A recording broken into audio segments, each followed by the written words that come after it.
हमने वो 2 डेरिवेशंस करे है ना, तो इसका मतलब अपने को रिफ्रैक्शन के बारे में, मतलब रिफ्रैक्टिव इंडेक्स वगैरह हमने कर लिया था, है ना, वो सब हम जानते हैं। और मैंने आपको 2-3 बातें भी बताई थी। क्या चीज? कि मैंने बोला कि देखो बेटा, मतलब लाइट मान लो ऐसे आ रही है, सोचो, ये नॉर्मल बनाया मैंने, ठीक है। लाइट जो है वो इस तरह से आ रही है, ठीक। अब मान लो कि मैं कह रहा हूँ कि, मान लो क्या मतलब, ये एंगल अपना आई होता है, ठीक है, नॉर्मल है ये इंसिडेंट रे। अब देखो बेटा, जो इधर वाला मीडियम है उसका रिफ्रैक्टिव इंडेक्स मैं कह रहा हूँ N1, और इधर का रिफ्रैक्टिव इंडेक्स मैं कह रहा हूँ N2, ठीक है। तो अब एक चीज बताओ मुझे, कि अगर मैं कहता हूँ कि लाइट जो है, मतलब एक मीडियम से दूसरे मीडियम में जा रही है, और रिफ्रैक्टिव इंडेक्स भी मैंने दे दिया, और मैं अगर आपको कहूँ कि यार N1 जो है ना वो बड़ा है N2 से, मान लो मैंने आपको बोला कि N1 जो है वो क्या है बेटा, बड़ा है N2 से, तो आप इससे आप क्या कहोगे, लाइट रे जो है वो किधर बेंड होगी, बताना, नॉर्मल की तरफ या नॉर्मल से दूर? सर दूर। पक्की दूर। बात? यस हाँ सर। पक्की बात। कैसे? सर डेंसर मीडियम से रेयर मीडियम में जा रही है क्या यार? यस सर, यस हाँ सर। सर। तो बिल्कुल, तो डेंसर मीडियम से रेयर मीडियम में जाएगी तो नॉर्मल से दूर बेंड होगी, तो ये हो जाएगी, ठीक। अब मैंने बोला कि मैं अब क्या करता हूँ बेटा, कि एंगल ऑफ इंसिडेंस को थोड़ा इंक्रीज कर देता हूँ। क्या बोला मैंने?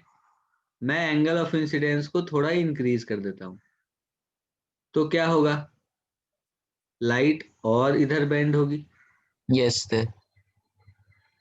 तो कोई कोई समय ऐसा आएगा जब लाइट किधर चली जाएगी बेटा, एक समय ऐसा भी आएगा जब लाइट बिल्कुल ऐसी ऐसी चली जाएगी, ऐसा होगा? 90 डिग्री।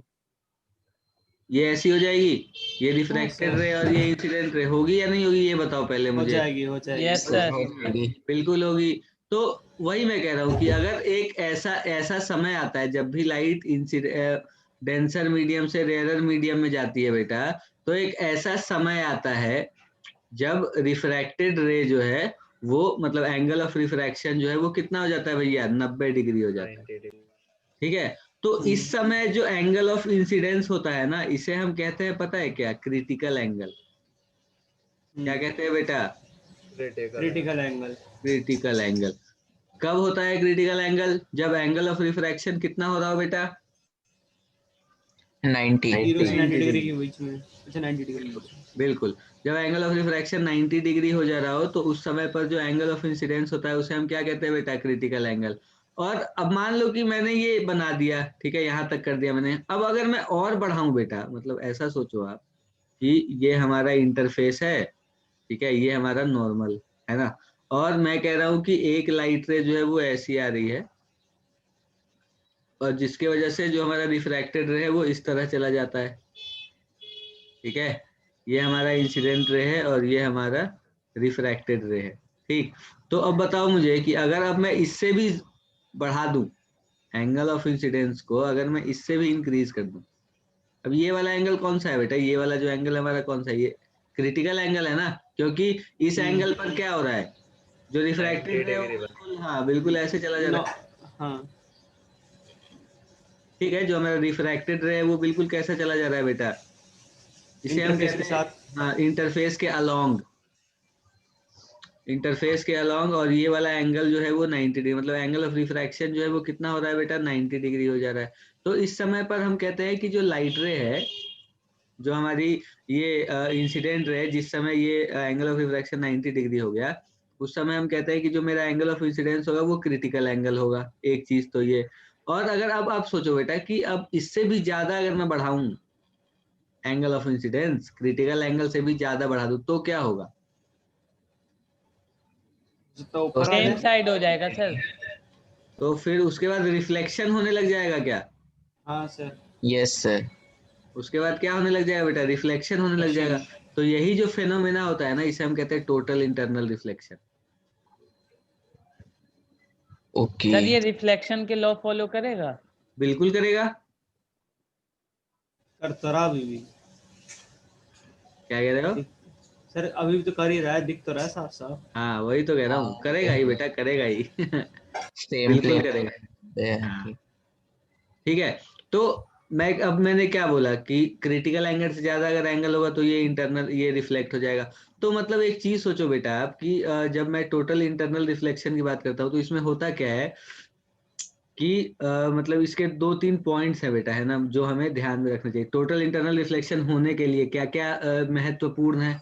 सबसे पहला तो ये कि लाइट जो है वो कहाँ से कहाँ जानी चाहिए बेटा,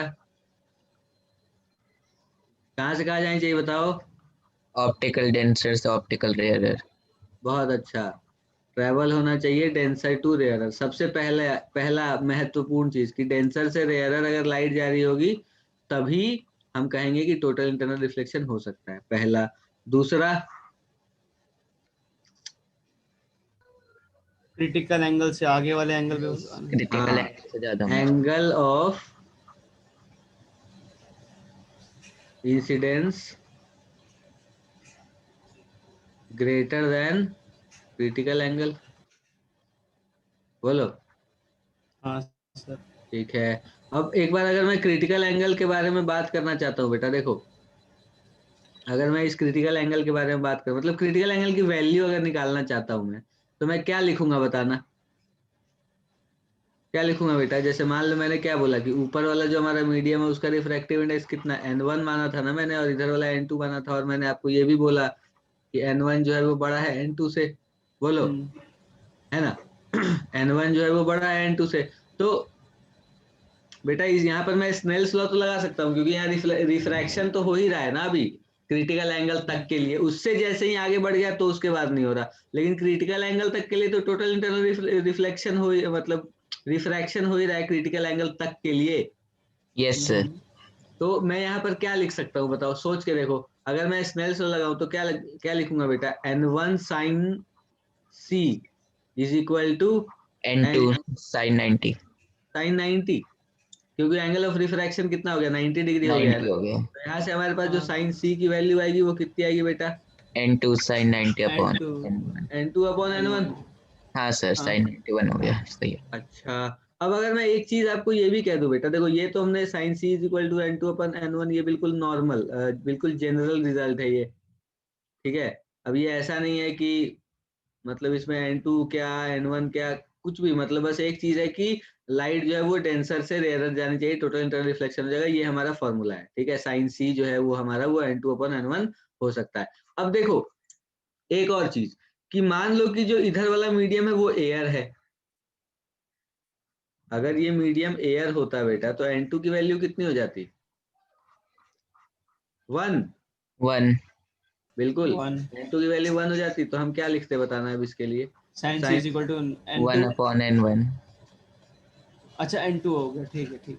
सॉरी सॉरी। कोई बात नहीं, कोई बात नहीं। Sine C is equal to क्या बेटा, 1 अपॉन n1। N1। ये चीज यूज होती है, ठीक है। अब देखो थोड़ा कॉन्सेप्चुअली बात करते हैं हम टोटल इंटरनल रिफ्लेक्शन के बारे में, ठीक है। देखो ये सब चीजें हम जान गए बेटा, हम समझ गए क्या टोटल इंटरनल रिफ्लेक्शन क्या होता है, बताओ मुझे, बोलो। टोटल इंटरनल रिफ्लेक्शन एक ऐसा रिफ्लेक्शन है जिसमें angle of incidence angle of critical angle से ज़्यादा होनी चाहिए, और जो लाइट ट्रेवल कर रही है वो डेंसर से रेयर जानी चाहिए। नहीं, ऐसे ऐसे ऐसे कहना है, ऐसे कहना, सुनो मेरी बात। जब लाइट डेंसर मीडियम से रेयरर मीडियम जा रही होगी, मान लो कि लाइट जो है वो डेंसर मीडियम से रेयरर मीडियम जा रही है, तो हमने क्या किया कि हमने एंगल ऑफ इंसिडेंस को इंक्रीज करना शुरू किया। तो एक ऐसा टाइम आएगा आया उस समय जब हम एंगल ऑफ इंसिडेंस को इंक्रीज कर रहे थे, तो एक ऐसा समय आया जब एंगल ऑफ रिफ्रैक्शन 90 डिग्री हो गया।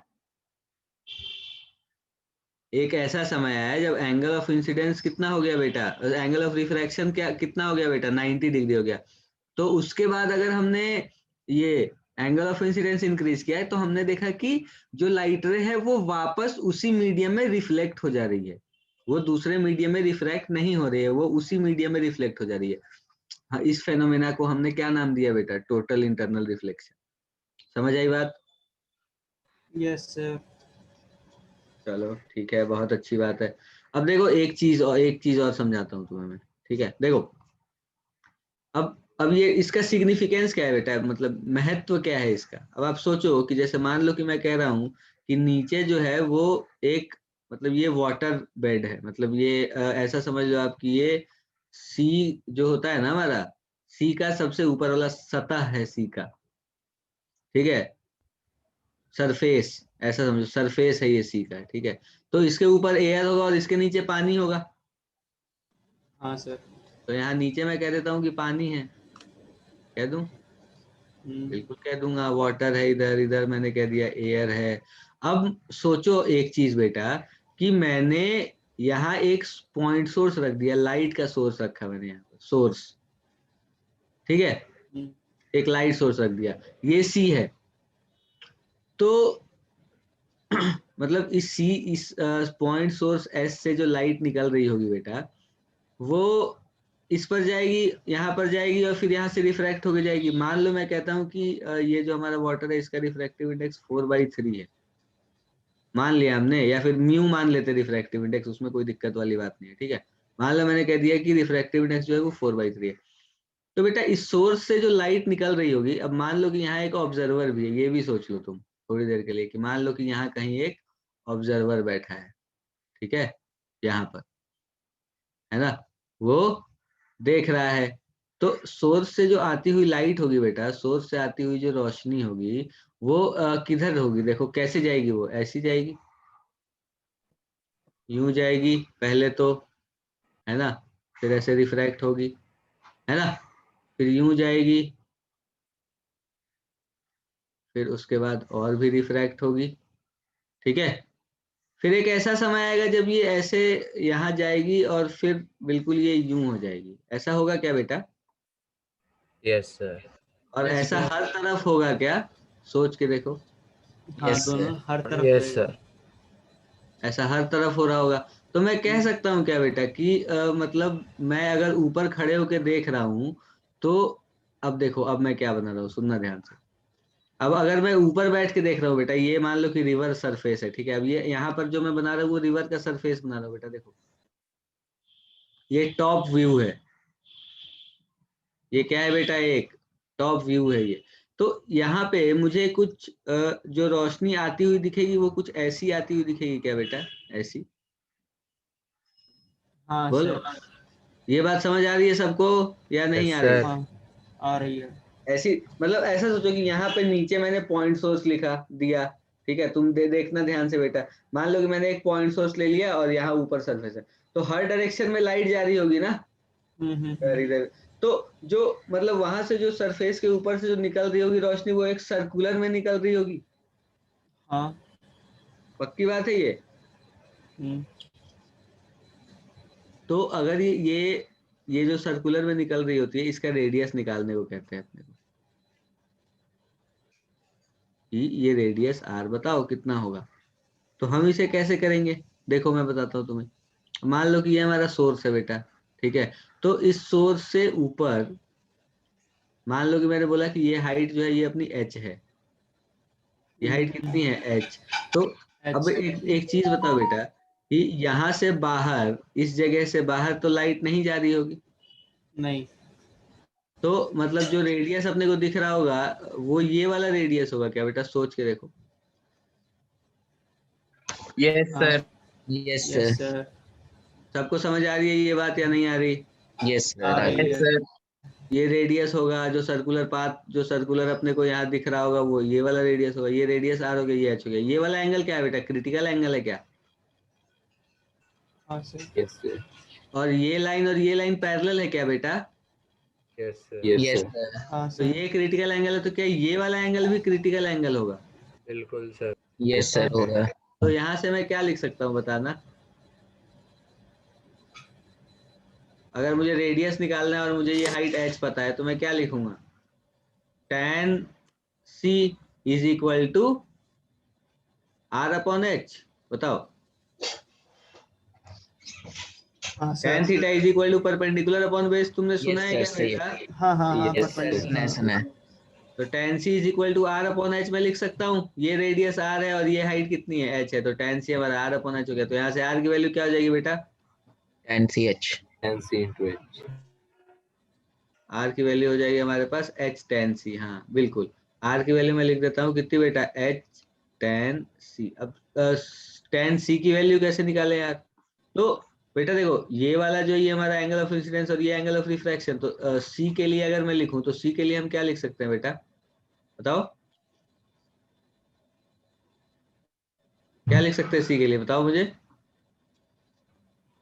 सर क्या लिखना है? tan c 90। की वैल्यू निकालनी है ना, c की C वैल्यू की निकालनी वैल्यू है, तो निकालनी है। c के लिए अपने पास क्या रिलेशन क्या है बेटा, sir sine c is equal to 1 upon mu है क्या, जब एक तरफ एयर है तो। Yes sir. हाँ तो साइन c की वैल्यू कितनी लिख लूंगा बताओ, 3/4, क्योंकि हाँ म्यू की सर। वैल्यू हाँ 4/3 है।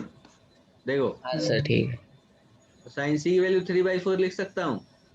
हम्म, तो अब एक चीज बताओ मुझे, साइन c की वैल्यू 3/4, तो जो हमारा c वाला जो ट्राइंगल होगा वो कुछ ऐसा दिखेगा क्या बेटा, हाँ सर। c वाला जो ट्राइंगल होगा ये 3/4 है ना, तो अगर ये एंगल c है, अगर ये एंगल c है तो परपेंडिकुलर अपॉन हाइपोटेनस होता है ना, तो ये परपेंडिकुलर और ये हाइपोटेनस, हाँ सर। तो नहीं 4 सर माइनस, नीचे आए। ये √7। क्या बात कर रहे हो, हाँ ठीक नहीं है। सर, सही सही है सर, सही। सही है सर। सर हाँ सही है सर, इनको नहीं पता बिल्कुल, था। हाँ ठीक है बेटा। ये क्या हो गया, 16 माइनस 9, ये √7 होगा क्या। रूट 7 आ जाएगा। सेवन। हाँ yes root sir. Seven. tan c की वैल्यू कितनी लिख सकते हो, 3/√7। 3/√7। शानदार, 3√7 3 upon अपॉन 7। रूट सेवन, 3, हाँ ठीक है, 3/√7 ही लिख लो अभी तो। रैशनलाइज कर। बस हो गया। अब r की वैल्यू कितनी आ गई बताओ, आर की वैल्यू आ गई h इंटू tan c की वैल्यू √3/7, तो मतलब कितनी आ गई है, रूट √3h/7। बाई 7। मेन अपने को ये रिजल्ट ध्यान में रखना है, बाकी नहीं भी रखो तो अगर ज्योमेट्री आती है तो कर सकते हो सॉल्व, कोई बड़ी चीज नहीं। ठीक है, ये एक, कई बार बेटा देखो ये वाला जो मैंने तुम्हें बताया ना, ये बहुत ही मतलब जनरल क्वेश्चन है एक, ठीक है, हमसे पूछ लिया जाता है ये सवाल कभी भी, अच्छे लेवल का सवाल है ये, अच्छे लेवल का माना जाता है इस क्वेश्चन को, समझ रहे हो मेरी बात। सर एक यस मिनट सर। नोट करना है। कर लो कर लो हाँ सर इसको नोट तो कर लो। कर लो बेटा, बिल्कुल कर लो नोट, सर अच्छी ये चीज है तभी तो, हाँ कर लो। क्या कह सर रहे हो, एक और चीज का वो चाहिए था कि बताओ बताओ। जैसे हाइट का जो हम निकाल रहे हैं, तो हाइट में जो रे जा रही होगी ऊपर, वो तो वो तो रिफ्लेक्ट नहीं होगी। वो सीधी चली जाएगी बेटा। बट सर रीजन मेरी सर रेफरेंस सर प्रॉपर नहीं दे रखा, एक बार आप समझा दोगे अभी। क्या कह रहे हो, मतलब बात मतलब कह रहे हो, रिफ्लेक्ट क्यों नहीं होगी अगर अच्छा ये लाइन, परपेंडिकुलर जा रही है। बेटा रिफ्रैक्ट इसलिए नहीं होगी कि जो नॉर्मल होगा ना, हाँ जो नॉर्मल यहाँ बनाओगे तो एंगल ऑफ इंसिडेंस कितना, 0। अगर नॉर्मल बनाओगे तो angle of incidence 0। Yes sir. Zero. Mu I sine I is equal to mu R sine R लिखोगे, हाँ साइन आई की वैल्यू 0 होगी, हाँ तो साइन आर की वैल्यू भी 0 होगी। हाँ तो हम हो यहाँ से जाएगी। कह सकते हैं कि आर 0 है, एंगल ऑफ रिफ्रैक्शन 0 है। समझ गया ठीक है। ठीक है, सर उसमें ना बहुत झमेला करके समझाया हुआ, मतलब सीधी बात नहीं बोलता वो रेफरेंस में। इतना नहीं सोचते बेटा, नॉर्मल चीजें हैं ये सब, है ना, बहुत नॉर्मल। नहीं। देखो पहले एक बार सवाल समझ लेते हैं क्या लिखा है, ठीक है। देखो अपने को कह रहा है कि हमारे पास एक कंटेनर है, ठीक है, और हाइट और डायमीटर इसकी 20 सेंटीमीटर है, ठीक है। अब हमें कह रहा है बेटा कि इसमें ये कॉइन है, ठीक है, और ये ऑब्जर्वर है हमारा, यहाँ मतलब इस ऑब्जर्वर को डायरेक्ट ये वाला पॉइंट दिखाई दे रहा है ना, ये वो वाली चीज बताई गई है अपने को, ठीक है, ये लाइट रे है समझ लो। तो हमें ये कह रहा है कि यहाँ कहीं कॉइन रखा है बेटा, और यहाँ से कितनी दूरी पर रखा है ये दे रखा है अपने को, है ना। तो अब यहाँ से ये इतनी दूरी पर रखा है, जो भी है ये अपने को दे रखा है, हमसे हमसे कह ये रहा है बेटा कि हम इसमें कितनी हाइट तक पानी भर दें, हम इसमें कितनी हाइट तक पानी भर दें कि ये कॉइन जो है वो विजिबल हो जाए इस ऑब्जर्वर के लिए। समझ आई बात तुम्हारी? तुम्हें यस सर। बोलो कि यस सर। इसमें पानी में कितना भर दूं कि ये वाली जो कॉइन है ये ऑब्जर्वर को विजिबल हो जाए, ठीक है। और रिफ्रैक्टिव इंडेक्स जो है वाटर का वो कितना ले लोगे बताओ? 4/3 ले लेना यार, ठीक है। Okay sir.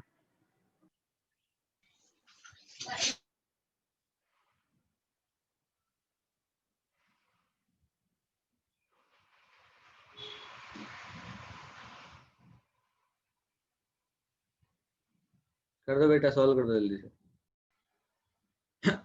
देखो बेटा क्या बोला इसने अपने को कि एक लाइट रे जो वो ऐसी आ रही है, ठीक है।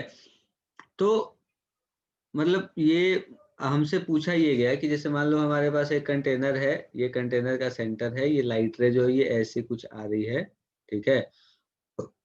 और ये ऐसे सीधी जा रही थी, ठीक है। हमसे पूछा गया कि हम इसमें कितना पानी भर दे बेटा, किस हाइट तक मैं इसमें पानी भर दूं, और उसका रिफ्रैक्टिव इंडेक्स वगैरह सब मुझे दे रखा है कि मुझे ये कॉइन विजिबल हो जाए। ये कॉइन कितनी दूर पर है बेटा? यहाँ से 6 कितनी? 6 सेंटीमीटर। सेंटीमीटर।